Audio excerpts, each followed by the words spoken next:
Hey everyone, welcome to Jesse and Jane Talk. Talk. We're here to help you improve your English skills. Let's get started.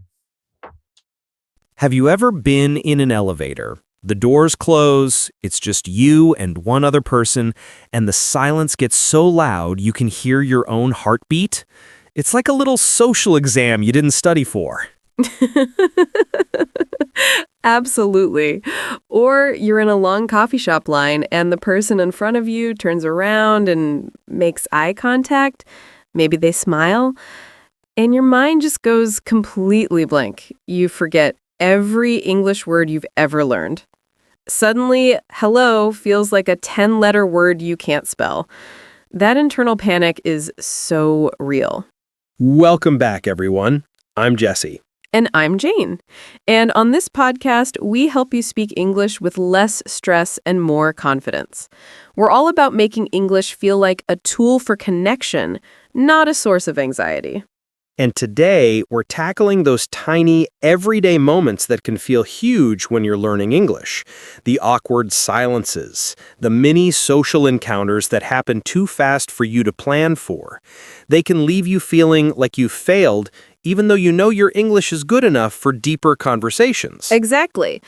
So we're giving you what we call small talk autopilot. Simple, reliable, pre-programmed phrases for 3 specific situations you probably worry about. We're going to break down not just what to say, but the psychology of why it works, and how to say it so it sounds natural, not robotic. By the end of this episode, you'll have a plan for the elevator, the coffee line, and the doctor's waiting room. No more panic. You'll have a little social toolkit you can carry with you everywhere. Let's get started. But first, Jesse, let's really dig into this. Why do you think these small moments are so hard for us, even when we can handle a business meeting or a dinner conversation? It's such a good question. I think it's a perfect storm of a few things. First, like you said, there's no script. In a meeting, you have an agenda. You know the topics. Your brain has time to prepare its English mode. But in an elevator, it's sudden, unexpected. Your brain is caught off guard and often defaults to your first language for panic thoughts like, "What do I do?" And then it tries to translate an answer under time pressure. The doors could open any second. That's the second thing, the time pressure. It feels like you have 3 seconds to think of something. That triggers a fight or flight response, literally. Adrenaline kicks in, and the part of your brain that handles fluent, creative language just shuts down. It's biology working against you. And third, I think we put enormous, unrealistic pressure on ourselves. We think we have to say something interesting, witty, or meaningful to prove our English is good. We imagine we have to start a full conversation. That pressure is paralyzing. The secret we want to share today is this. The goal of micro-encounters is not conversation. It's connection. A tiny, brief, human connection that says, "I am friendly, and I acknowledge you." I love that distinction. Conversation is for the coffee table. Connection is for the coffee line. It's a 15-second exchange. Once you lower the goal from have a conversation to make a tiny connection, the pressure vanishes. You don't need complex grammar or fancy vocabulary. You need one simple, friendly observation. Right. So today, we're giving you the simplest possible phrases. They're like little social keys. You use them, the door opens to a moment of pleasantness, and you move on feeling successful, not stressed. Okay, let's start with situation number 1, the classic elevator silence. Okay, let's really set the scene. You're in an elevator. Maybe you got on first. Someone else gets in on the next floor. They press a button, the doors close, and now it's just the two of you, moving upward in a little metal box.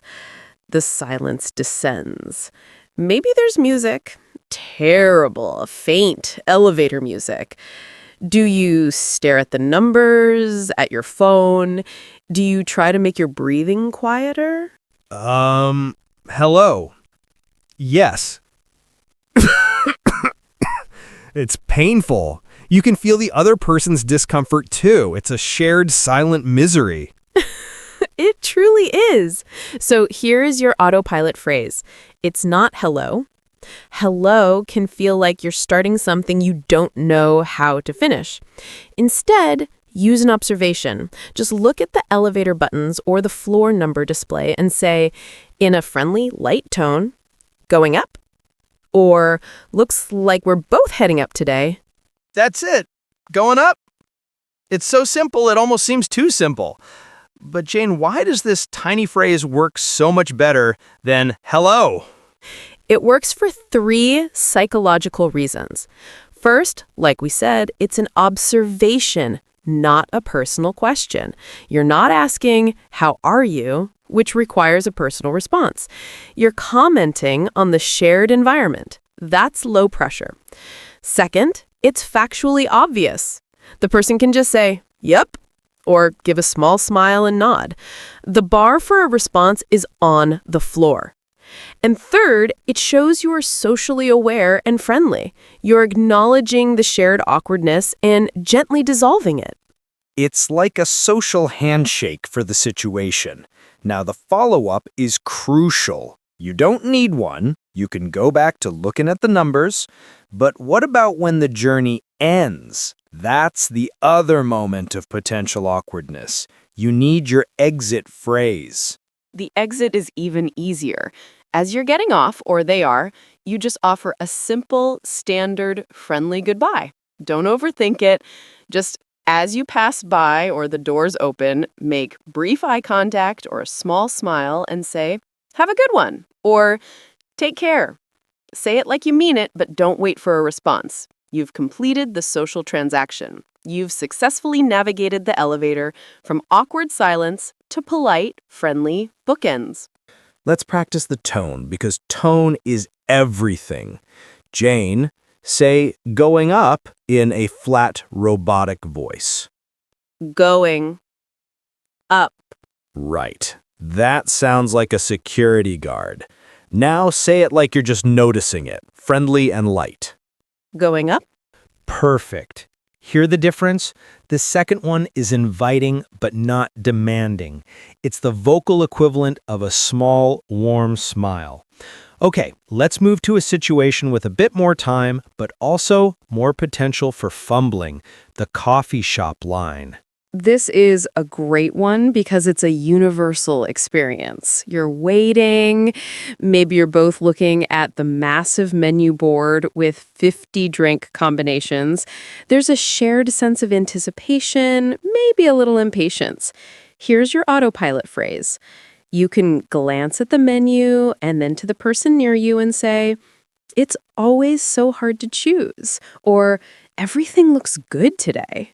I use a variation of this all the time. Sometimes I'll say, I always get the same thing. I should be more adventurous. It's a little playful and confessional. That's a great one too. The principle is the same. You're making a light, humorous comment about the shared experience of waiting and deciding. You're not forcing a conversation about the weather. You're talking about the thing you are both actively doing. They might agree and say, I know, I want one of everything. Or they might just smile and say, tell me about it. Or they might just give a genuine smile and nod. All of those are perfect, successful outcomes. Now, the exit here happens naturally when you get to the counter. Your attention shifts to the barista. But if you want to be extra smooth and end the micro-interaction on a high note, as you step forward to order, you can give a little nod to the person you just spoke with and say, all right, my turn. Enjoy your coffee. That is the gold standard of small talk exits. It's warm, it's specific to the situation, and it's a clear, natural closing point. You're not stuck in a 10-minute chat about coffee beans. You've been pleasant, you've shared a tiny moment of camaraderie in the line, and you've ended it gracefully. It feels completely natural.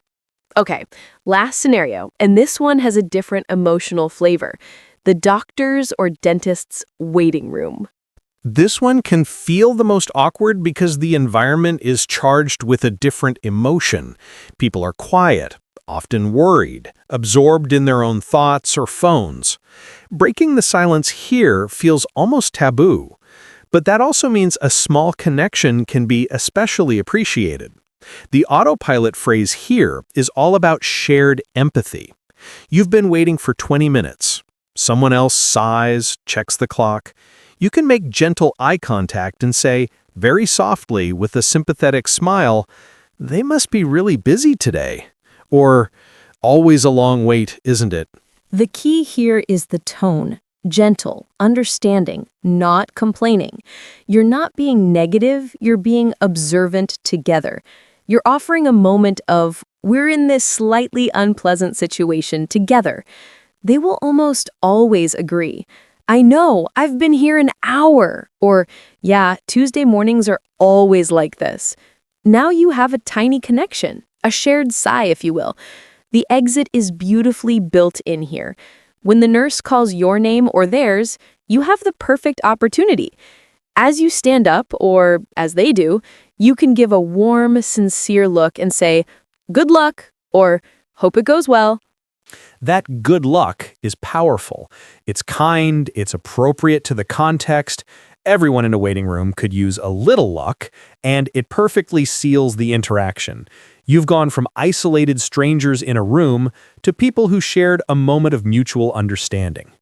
So let's take a breath and recap our small talk autopilot toolkit. Elevator. Opener. Going up. Exit. Have a good one. Coffee line. Opener. Hard to choose. Exit. Enjoy your coffee. Waiting room. Opener. They must be busy. Exit. Good luck.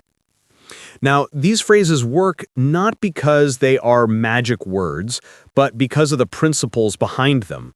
One, they are observational. You're talking about what you are both seeing and doing. Two, they are low demand. They invite a simple agreement, not a story. Three, they are empathetic or friendly. They come from a place of kindness, not interrogation. And this connects directly to our last episode about thinking in English. This is the practical application. In these moments, you are not translating a complex sentence like, "I wonder how long the wait will be. Perhaps the doctor's overbooked."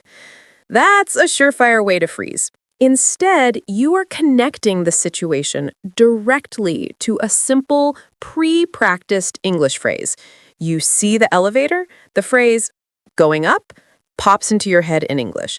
You feel the wait, the phrase, "they must be busy," is there. You're building direct neural pathways between context and English. Let's talk about practice, because knowing the phrase isn't enough. You have to own it. This week, we want you to do a mental rehearsal. In the shower or on your walk, imagine each scenario. Say the phrases out loud. Practice the friendly, light tone. Imagine the person smiling back. This is called visualization, and athletes and speakers use it all the time to prepare for performance. You are performing being a confident, friendly English speaker in these tiny moments. And then the real-world challenge. In the next 7 days, we want you to use one of these phrases. Just one.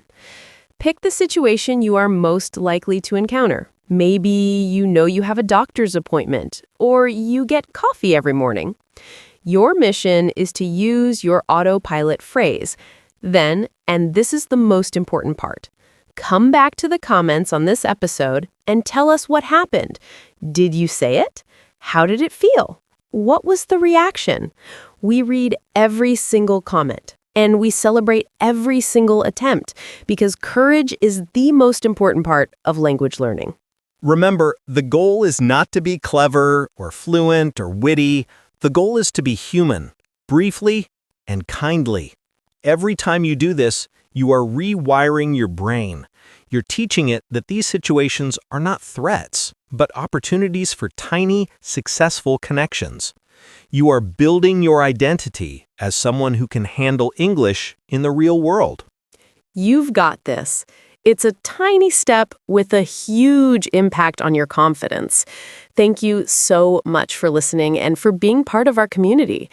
If this was helpful, please share it with a friend who also hates awkward silences. Let's build confidence together. And subscribe so you don't miss our next podcast lesson, where we'll keep breaking down the barriers between you and confident English. Until next time, keep speaking and keep connecting. Bye for now. Thanks for watching Jesse and Jane Talk. Yeah. If you enjoyed it, hit the like button. Yeah. And don't forget to subscribe. See you next time.